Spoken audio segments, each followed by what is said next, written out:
So welcome to Math 150, Section 2, Lecture Round 22. What we're going to be doing today is we're going to be doing the comparison test, do some applications, and then basically do a little bit of a preview of the integral test. So there are not that many tests. We've talked a little bit about the big ones are the comparison test, ratio test, root test, and the integral test. The comparison in some sense is the hardest of the tests to do because you need to figure out what to compare it to. The ratio and the root test are far more mechanical. The integral test, you also have to figure out what to compare it to, but for the most part, a search and replace, every place you see n, replace it with x, that essentially does the integral test. So the integral test won't be too bad.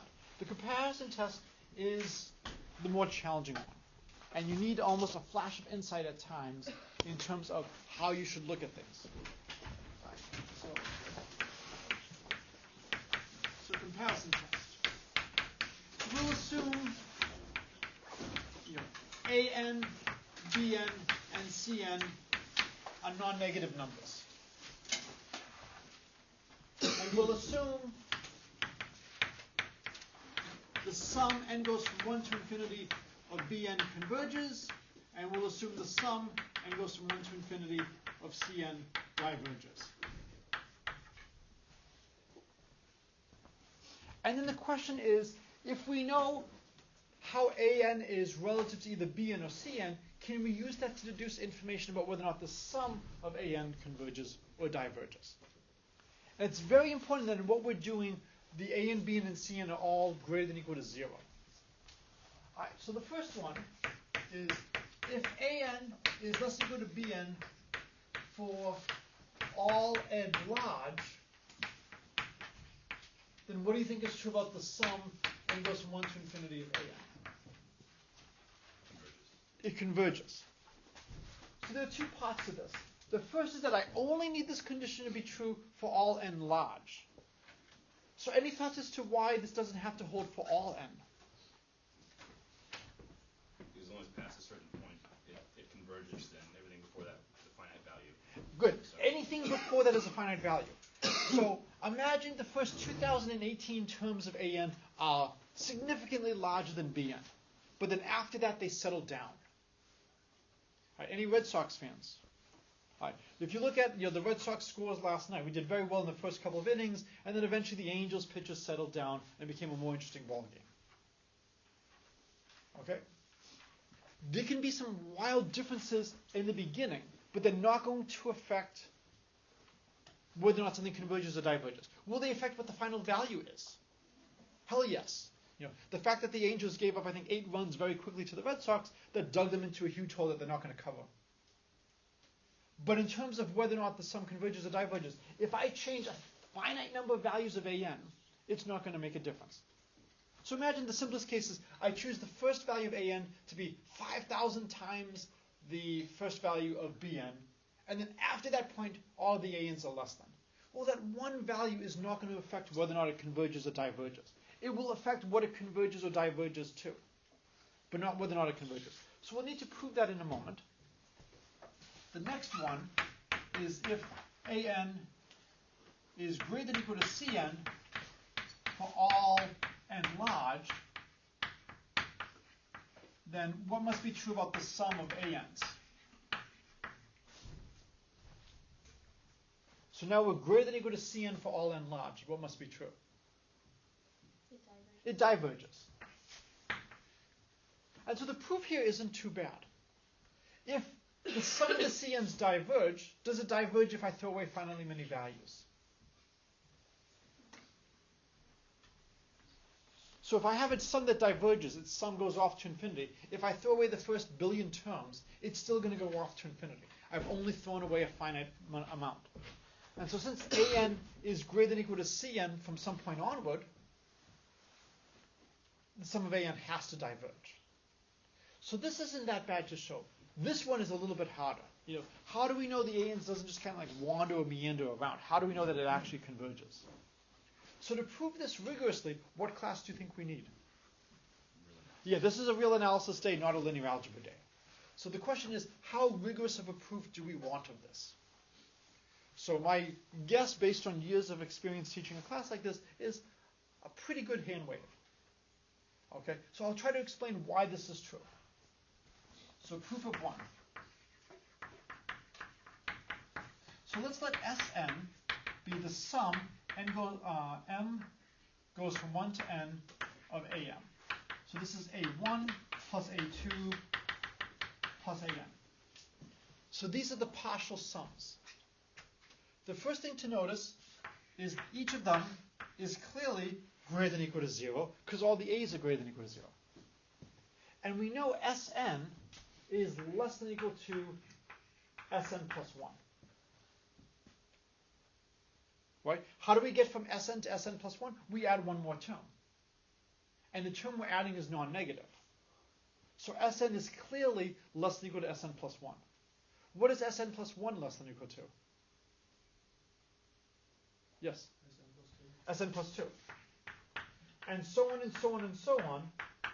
And we know all of these are less than or equal to the sum of Bn. So you think about what's going on. Here's the sum of the Bn's.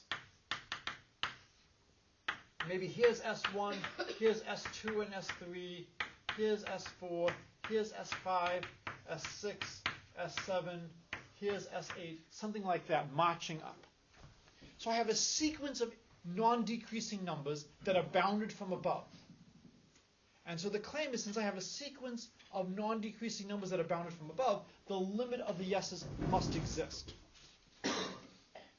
Okay, that's the technical thing. There's properties about this in real analysis. I'm hoping that this is a sufficient level of detail. Another way you can look at it is look at all the numbers that are larger than this limit. We know that set is non-empty because we know the sum of Bn is larger, or at least the same size. And we know anything above this is also going to work. And then we just see how far can we push that downward. And the farthest we can push it down where this is going to be greater than or equal to the limit, that's going to be the limit. Okay. Is this enough level of detail that you have a sequence of numbers that are non-decreasing and bounded, then it must converge. If it wasn't bounded, then it could go off to infinity. But because it's bounded, it must converge. All right, so this is two comparisons. We're comparing an to a convergent series, and an is less than or equal to, and we're comparing an to a divergent series, and it's greater than or equal to. There are two more comparisons we could do. What are the other comparisons we could do? Yes? An is greater than Bn. Good, so we could do... So I'm going to erase this. So we could do... Which one did you say first? An is greater than or equal to Bn. Okay, so the first one is we could do an is greater than or equal to Bn.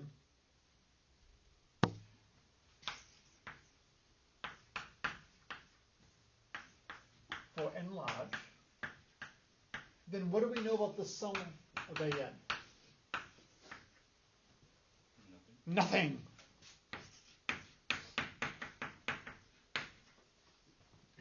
So we know that we are greater from some point onward from a sum that converges. Give me a sum that converges. Give me a sum that converges. Simplest sum that must converge. Be as trivial as you can. I want a sum of non-negative terms that converges. Zero. Right? So what if my series Bn is all zeros? I should not be able to say anything at all about the sum of an.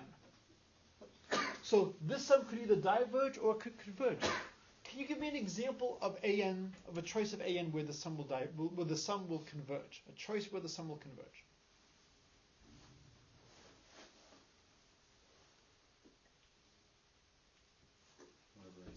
We don't know when over n squared converges. And it also has to be greater than or equal to Bn for all n large. So we don't know what Bn is. So what's a choice of an that will converge and be greater than or equal to Bn for all n, or at least for all n large? Bn. Yeah, just take an equals Bn. If an equals Bn, it converges. When you're trying to see if something is right or not, don't be afraid of trying trivial examples. So if an equals Bn, it converges. Give me an example where it will diverge. Yes?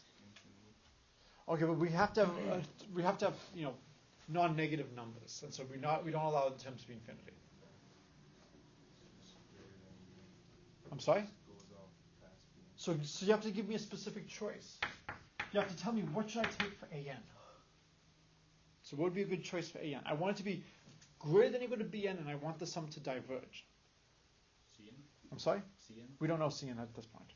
And we don't know how that compares to the bn's.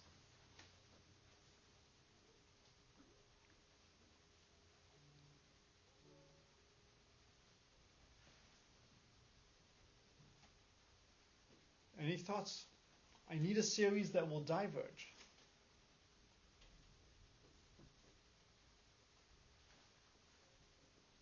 Does anybody know a series that diverges? 1. So if I just take an equals 1, will that diverge? Yes. Now, unfortunately, I need it to be greater than or equal to bn for all n sufficiently large. Will that be greater than or equal to bn for all n sufficiently large? What do you know about bn? I was just going to say, like, if bn is 0. We don't know what bn is. But because bn converges, what do we know must be true about bn as n gets large?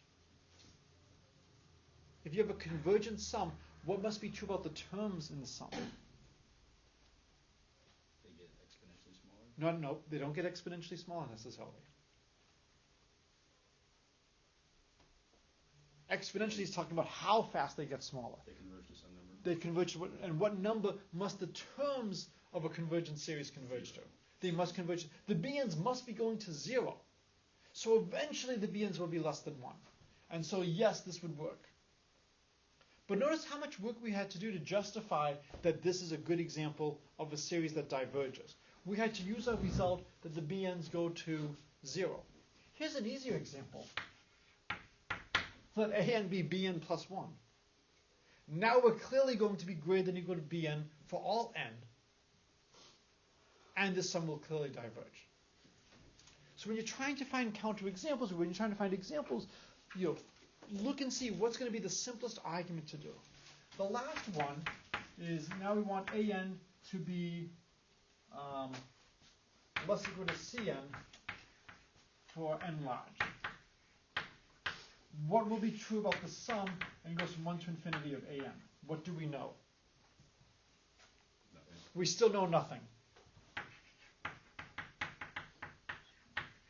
So someone give me an example of an an that will be less than or equal to, that will diverge. Let's do diverge first. So can you give me an example that will diverge? Yes.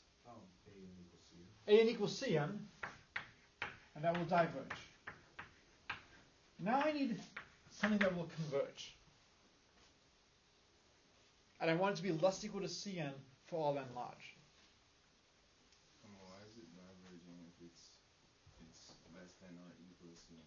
Well, we know that the sum of cn diverges. So if an equals cn for all n, then it must diverge. The harder one is we now need an example where it will converge. And we want it to be less than or equal to cn. We don't know what cn is. And cn minus 1 could be negative. Cn divided by n. Okay, so you're getting closer. So the problem is, what if cn is like n to the 5th? But you're close. Let's look at cn over cn plus 1 times 2 to the negative n.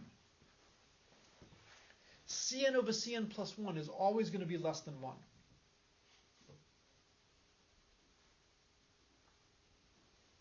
Right? And then if I multiply by 2 to the minus n, that's going to go to, this will be convergent. The problem is this less than cn?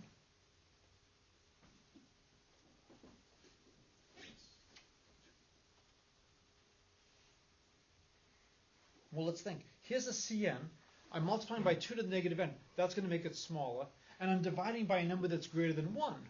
So good. This will be less than or equal to cn. So this example will work. This will converge. So this is just to show you that cases 3 and 4 provide no useful information to us. That I can always come up with a series that will converge or diverge and satisfy these. So when you're using the comparison test, the only cases that really matter for us for the comparison test are cases 1 and 2. Is you are smaller term by term than a series that converges. You are larger term by term than a series that diverges. And in those cases, then we know what will happen. We don't necessarily know what value you'll converge to, but we know that the sum will converge. So the most common mistakes people make in the applications of the comparison test is they try to use case 3 or case 4. Those cases provide no information. Or they don't check to make sure your series is non-negative. Imagine an is negative 5. If an is always negative 5, you will be less than a term that converges, but you will diverge to negative infinity for your sum. So it's really important that you are always between 0 and something that converges, or that you're always above something that diverges. Let me do a related problem right now. So what I'm going I want to move back. All right, I'll just come here. So let's do the sandwich theorem.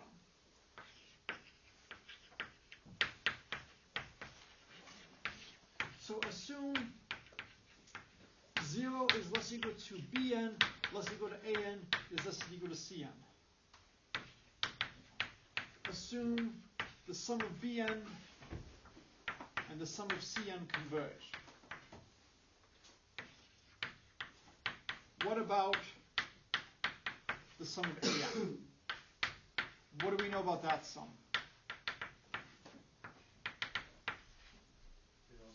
It also converges. Why? Because it's smaller than Cn.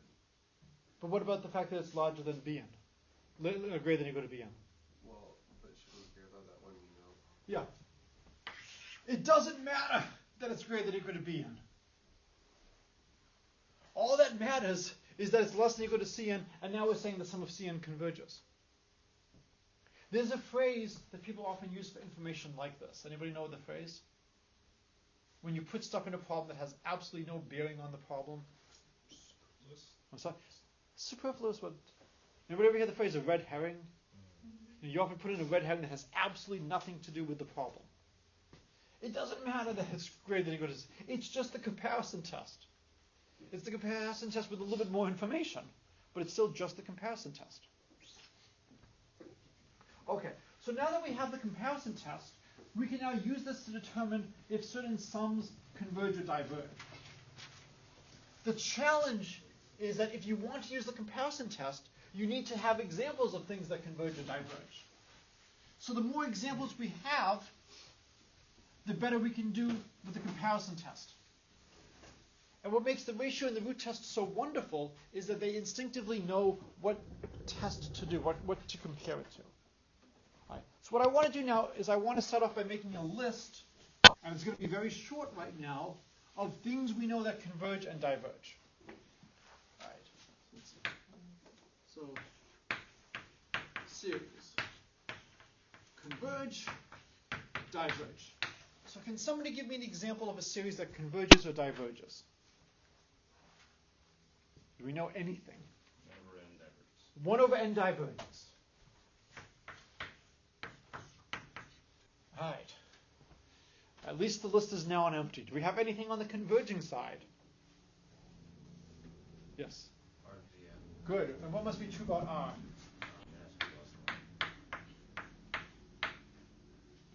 Good. So as long as R is less than 1 in absolute value, we have a geometric series and it will converge. That's it. It's a really crappy list right now. So let's populate it a little bit more. So let's consider an equals 1 divided by the square root of n. So do you think this converges or diverges? Diverges. And what would you compare it to? The 1 over n. Yeah, so this is greater than or equal to 1 over n, which is Cn. So it must diverge. In fact, we could do a little bit better. We could do an equals 1 over n to the p, where p is less than 1. That will also be greater than 1 over n, which is Cn. So 1 over the 4th root of n, 1 over n to the 2/3. All of these make the denominator smaller. So if the denominator is smaller, the fraction is larger. So all of these will diverge. So now we can go to 1 over n to the p, where p is less than 1. Because, bless you, most calculus books use the letter p for the power, these are called p-series. The next question is, what would happen if we took p to be larger than 1? I think there was a suggestion earlier that 1 over n squared converges. We have not proven that yet. So section 1 also wanted to prove that 1 over n squared converges. So we will prove that 1 over n squared converges by basically giving a preview of the integral test. So we will do the integral test in one special case, and then later we will see how to generalize this to other settings.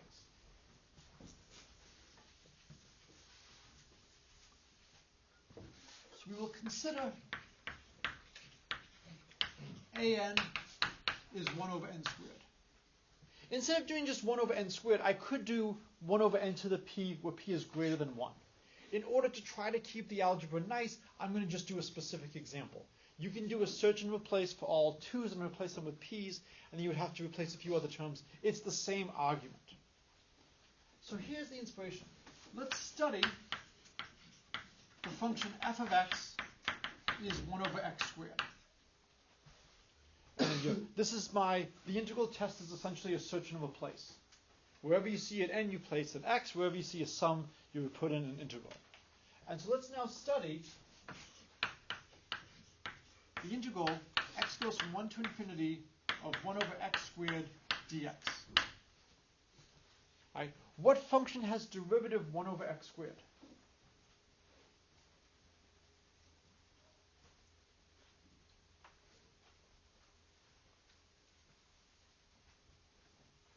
Calc 1.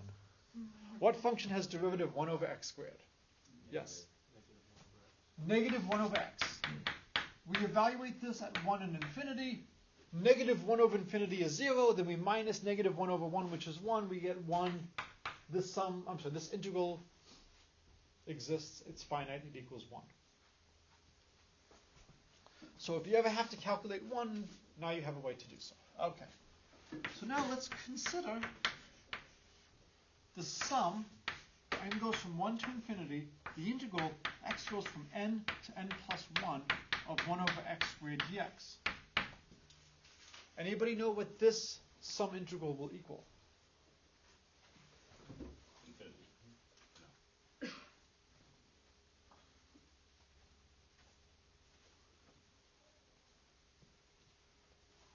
Any thoughts as to what this equals? I think I heard the answer.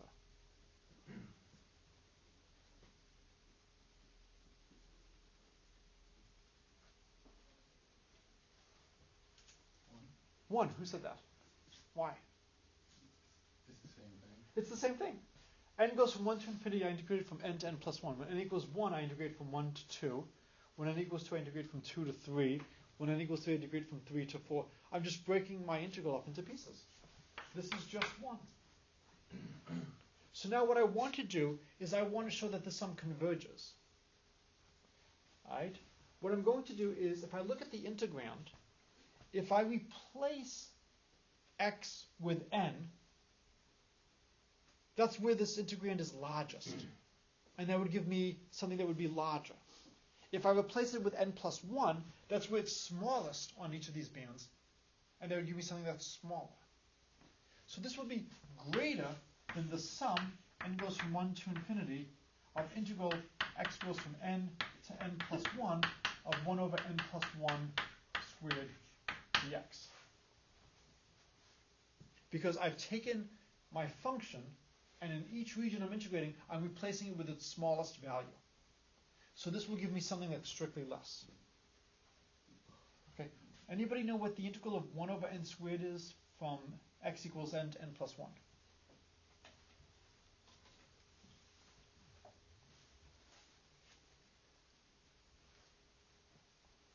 So what would that integral be? Yes? Negative 1 over n plus 1. Nope. What are we integrating with respect to? X. Remember, I love putting my variables in my bounds of integration because it's very easy to forget. What's the antiderivative of the integrand? X over n plus 1 squared. Yeah, x over n plus 1. If you want, I can actually pull out the 1 over n plus 1 squared. And I'm left with the integral x goes from n to n plus 1 of dx. Right? This has no x dependence. It's just a constant. And now, what's the integral of dx from n to n plus 1?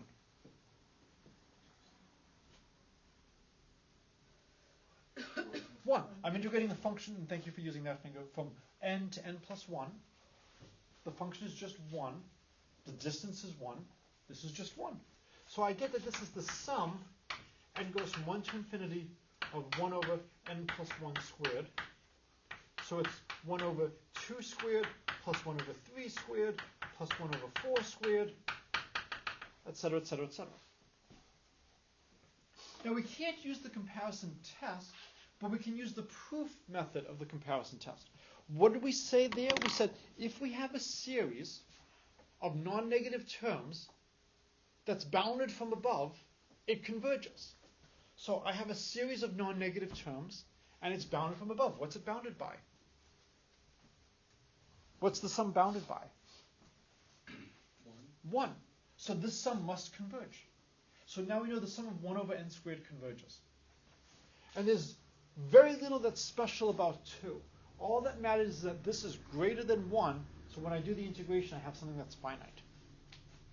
And so I strongly urge you to do the calculation for general n, for general p. And now we have a new example of something that will converge. And so now we can add 1 over n to the p greater than 1. Okay. Any questions on what we've done so far? Okay. So now it's time to do a couple of examples of applying the comparison test. So there's multiple ways of doing some of these problems. And so I don't really care which way you do it as long as you can get the right answer. Frequently what happens is you're often informal when you're explaining what's going on. Oh yeah, it's going for the following reason. On a test or a homework, you have to show all the details. So for the first one, let's consider the sum n goes from 1 to infinity of 1 over 2 to the n plus n. So the question is, do you think this converges or diverges? Can you give me an example? Can you give me a reason, an argument as to why this might converge? Can you give me an argument as to why it might diverge? Obviously, at least one of those arguments has to be wrong. But when you look at this, can you give me something? Hey, looking at this, I think it might converge for the following reason. Or looking at this, I think it might diverge. Yes? I think it's going to converge. Okay, why? Because 1 over 2 to the n is going to converge, and if you make the denominator bigger, you're going to make it small. Good, so 1 over 2 to the n converges. So because I have that huge 2 to the n, I think it's going to converge. And adding the n just makes things smaller. Okay, that is the correct argument. So can somebody give me an incorrect argument for why you might look at this and think it diverges? What's the wrong argument, you might say? Since it's 1 over n, kind of ignoring the 2 Yeah. n, it compares to 1 over Yeah, n. so looking at, I've got an n over there. So I think maybe it might diverge because I've got the 1 over n and I know the sum of 1 over n diverges. Okay, so thank you. All right, so it turns out that, as was said, the 2 to the n is going to beat the n. And what makes this nice is we have a plus sign here. So we could say, 2 to the n plus n is strictly greater than, it's greater than equal to 2 to the n. So now if I take reciprocals, boom, I get 1 over 2 to the n is greater than equal to 1 over 2 to the n plus n. And now we can do the comparison test.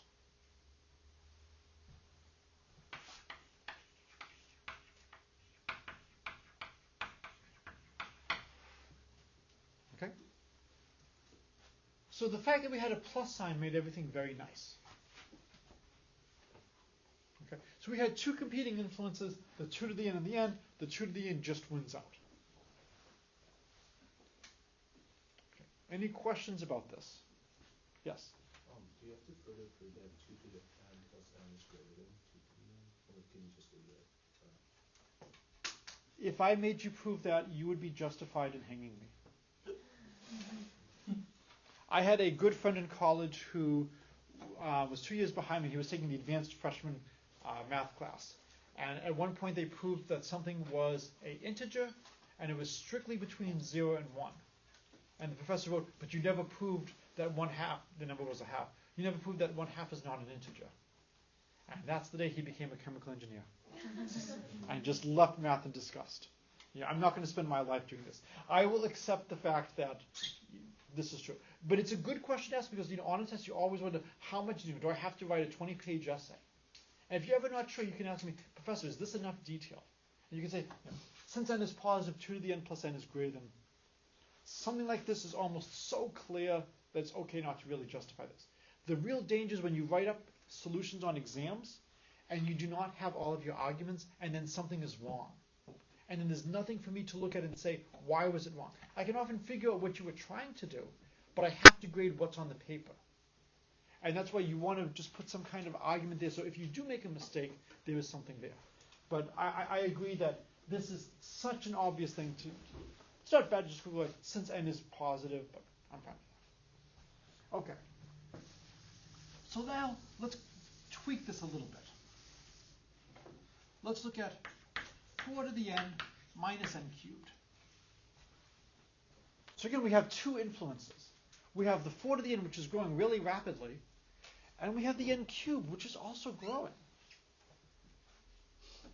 And so a lot of this is going to come down to which grows faster, 4 to the n or n cubed, and by how much.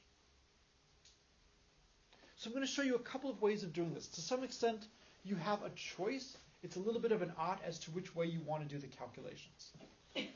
So 4 to the n is greater than or equal to 2 to the n plus 2 to the n. I'm going to show you the hard way first. Do we agree with this statement? Well, if you think about this, this is just 2 times 2 to the n. Whereas this is 2 to the n times 2 to the n. So when n equals 1, they're the same. And once n is greater than 1, the 4 to the n just is much larger. So 4 to the n is greater than or equal to 2 to the n plus 2 to the n. Why do I care about this? 4 to the n minus n cubed is greater than or equal to 2 to the n plus 2 to the n minus n cubed. And I'm going to group those two together. When n is large, what's true about 2 to the n minus n cubed? Which grows faster, an exponential or a polynomial? Yes? Exponential. So we'll show later using L'Hopital that exponential grows faster than polynomial. So eventually this part is positive. What I'm really doing is I'm borrowing some of the growth from 4 to the n. And I'm moving it to another part.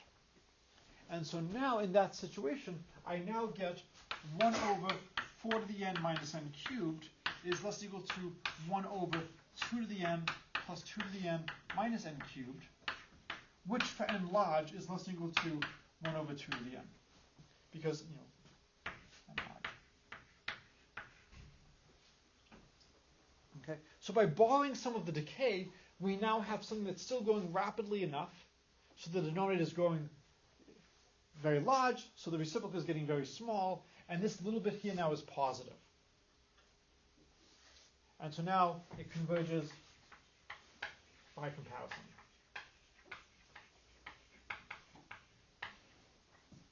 Okay, so this is one way to prove it. This is the harder way. I want to then just go back and talk a little bit about polynomial versus exponential growth, and then use this as another way to view this problem. Okay, so we're going to go back to L'Hopital. I remember on the first exam we had a lot of people who tried to use L'Hopital for limits with two variables.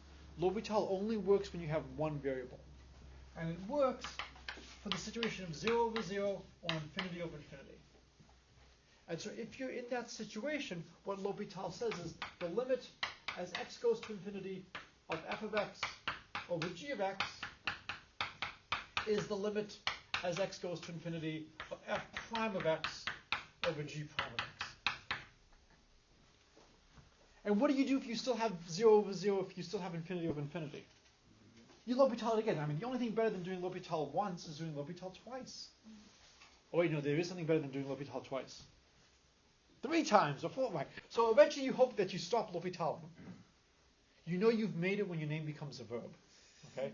You hope that eventually you stop and eventually you get either infinity over a constant or 0 over constant, something like that, and you no longer have the infinity over infinity 0 over 0. So for example, let's look at the limit as x goes to infinity of 2 to the x over x cubed. We had 2 to the n versus n cubed. All right, I'll look at all values and not just the integers. If I'm going to L'Hopital this, I need to take the derivative of 2 to the x. And so in order to minimize the chance of forgetting, now is it times log 2 or is it divided by log 2?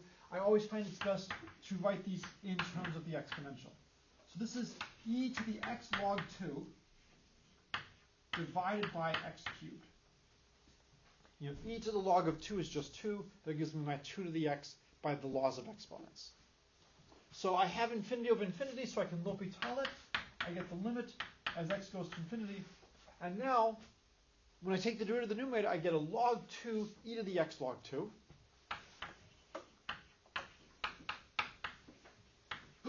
And then for the denominator, I'll get a 3x squared.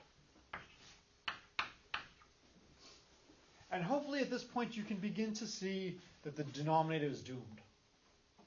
Right?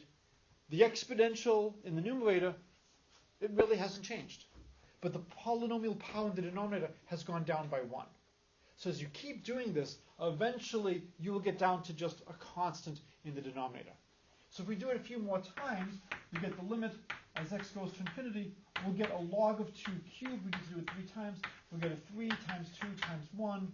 We'll get an e to the x log 2 over 1. And so this will tell us that it's infinity. So 2 to the x is going to grow much, much faster than x cubed. So much faster that even when you divide 2 to the x by x cubed, it still goes off to infinity. Okay? The next one, which is worth knowing, is what if you compare logarithms? So say you have the log of x cubed versus x squared. And I want to see which one grows faster as x goes to infinity. So one way to do this is we could do the L'Hopital all over again.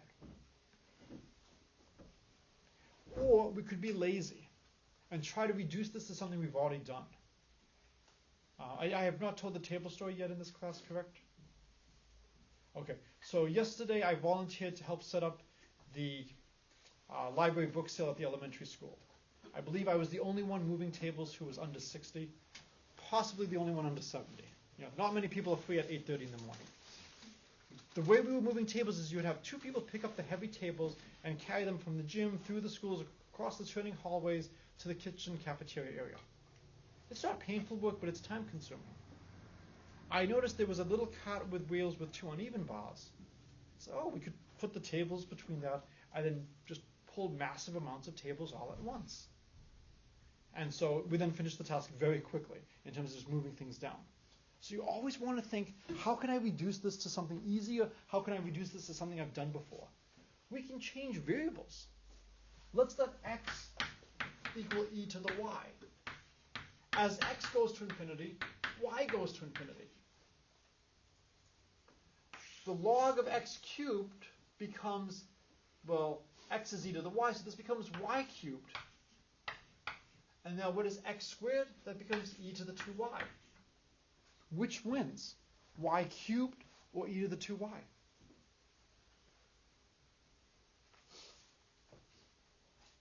which is going to grow faster as y goes to infinity? Yeah, this wins. So there's no need to L'Hopital it again. Right? We can actually get the logarithm behavior from our knowledge of the exponential behavior. Okay, how does that help us on the comparison test problem that we were working on? Well, if we go back a little bit, we're looking at 4 to the n minus n cubed. Okay, so what I'm going to do is I'm going to erase this. So we know 4 to the n grows much, much faster than n cubed. And so I can use this to my advantage. So I claim that if n is big, n cubed is going to be less than or equal to 1/2 of 4 to the n. And the reason is, we know 4 to the n grows much, much faster than n cubed. So much faster that their ratio goes to infinity. If n cubed was greater than 1/2 4 to the n, then their ratio would be at most 2. So we know eventually n cubed is at most 1/2 of 4 to the n. We also know eventually it's at most 1/10 4 to the n. We know eventually it's at most 1/100 4 to the n. 1/2 is fine. So now if we look at 4 to the n minus n cubed, this is the denominator. The larger the denominator, the smaller the fraction. The smaller the denominator, the larger the fraction. So if we want to show that this converges, we need to compare this to something that's larger. That means we want to make the denominator smaller. How do we make the denominator smaller? We replace n cubed with something that maybe is larger than n cubed. This is going to be greater than or equal to 4 to the n minus 1/2 4 to the n. Because I'm now subtracting something that's almost surely larger than what I actually had. This will make my denominator smaller. What is 4 to the n minus 1/2 4 to the n?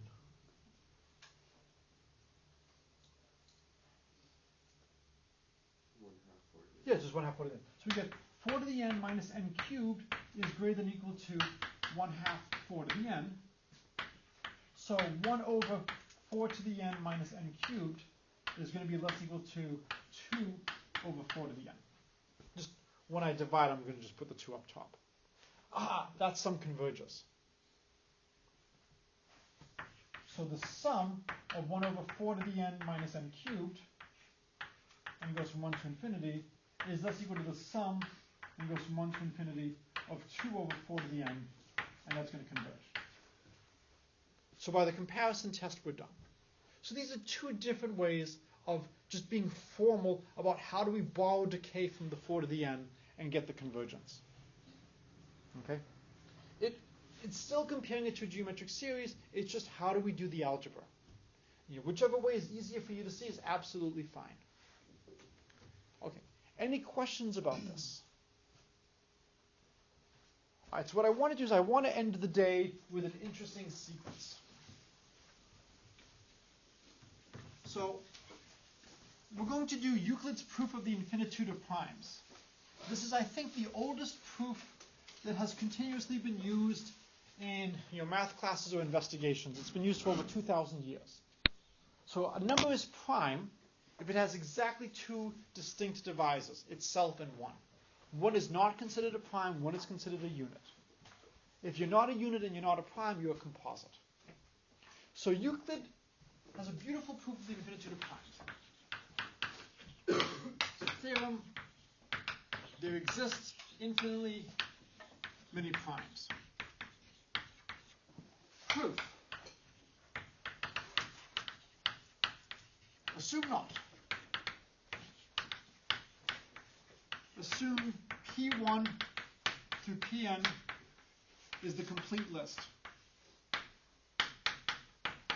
So if there's only finally many primes, list them all. Okay? Consider this new number, P1 times P2 times Pn plus 1. There are only two possibilities for this number. It's prime or composite. Or composite. So If it's prime, great, we found a prime not on our list. Contradiction. If it's composite, it must be divisible by a prime. You know, composite means your product. Well, could P1 divide this number? What's the remainder we get when we divide this number by P1?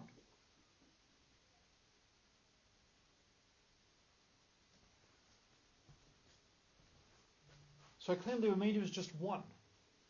How many times does P1 go into this? P2 times P3 times P4 times Pn, and then there's a remainder of 1. If there wasn't this plus 1 here, is it a multiple of P1? Yeah. So it's 1 more than a multiple of P1. It's not divisible by P1. Can P2 divide this? No. P2 also leaves 1.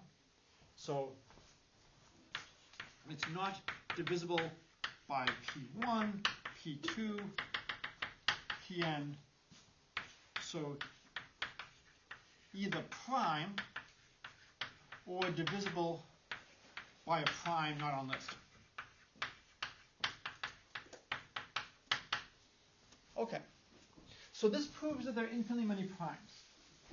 It turns out this is an extremely inefficient way to count primes, or to see just how many there are. Okay, we know there's infinitely many, but how many? So if you let pi of x be the number of primes less than or equal to x, the big theorem is that pi of x is approximately x over log x. This means in the limit 0% of numbers are prime. The density is just 1 over log x, but a lot of numbers are prime. Euclid gives pi of x is greater than or equal to up to some constant log x. Terrible. It's nowhere near the truth. All right, let's go through Euclid's argument and see what numbers we get. All right, so what we're going to do is we're going to start with 2. We multiply all the primes and add 1. This gives us 3. What's the smallest prime that divides 3? 3. So that's the next prime on our list. Now we multiply all the primes and add 1. We do Euclid's argument. We get the number 7. What's the smallest prime that divides 7? That's not on our list. 7. Is anybody sad over something? I'm sorry? We missed 5. Well, 2 times 3 times 7 plus 1. What do we get? 43. What's the smallest prime that divides 43?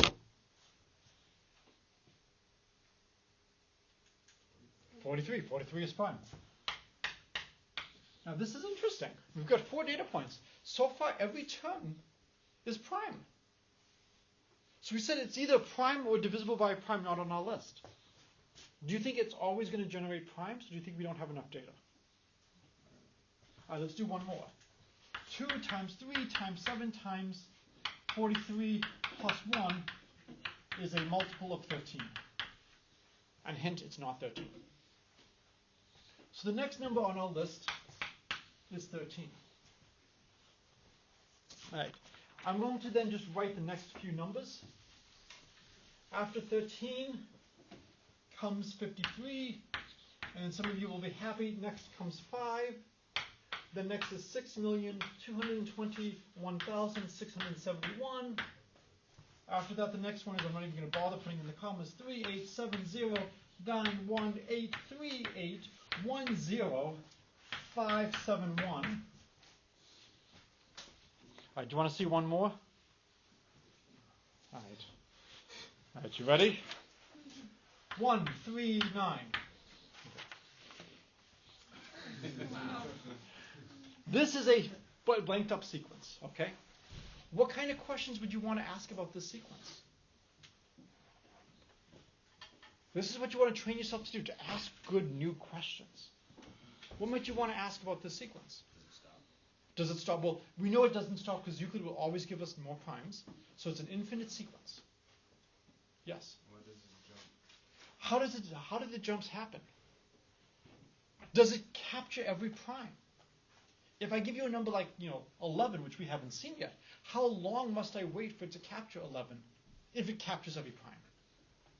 If it doesn't capture any prime, what percent of the primes does it capture? There's a lot of questions you can ask about this. Most of them we don't know. And so how many of you had seen Euclid's argument in the past, that there are infinitely many primes? Right, a few. So this is a nice push on that. All right, so this is a good place to stop.